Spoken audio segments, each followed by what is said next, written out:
Holy scripture or scientific text, the Quran is both. There is no clash. Hi.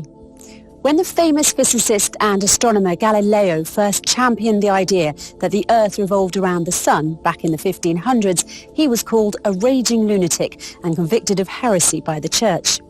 He was then sentenced to life imprisonment and died under house arrest around 9 years later.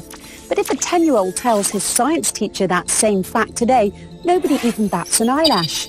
So what's changed? Lots of things. The world has evolved, new technologies have been developed that help us more accurately understand astronomy, for example. So poor old Galileo was not insane, he was simply before his time.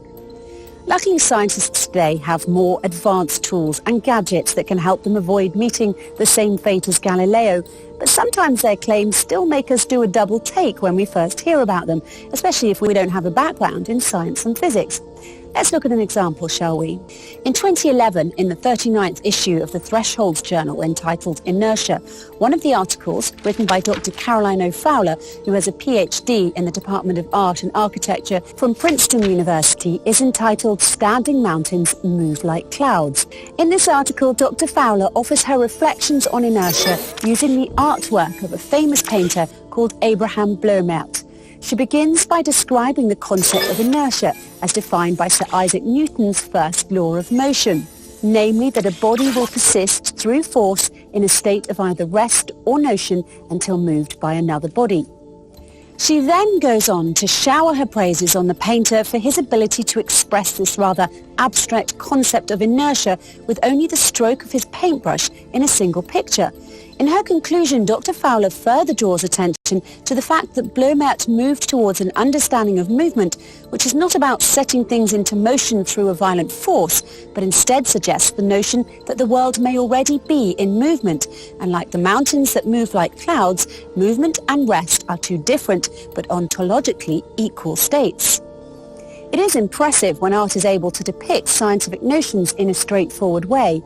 But long before Bloemaert, Newton or Galileo himself, it was the Quran that presented the understanding of force and movement as a relational concept.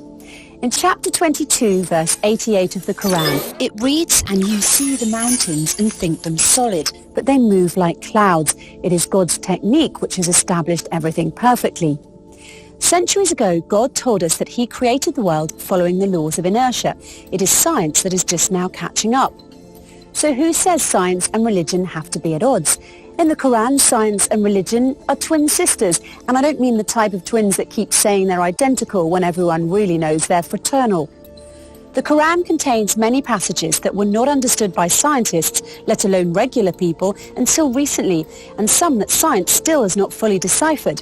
But this should come as no surprise. In fact, the Quran itself tells us that this will happen when it says, "And these similes we put forward for mankind, but none will understand them except those who have knowledge." Let's look at that word a little closer now, simile. It's very fitting that the Quran should use that word, seeing as how the book itself often uses similes and analogies to help explain things that might otherwise seem abstract or unrelated to us.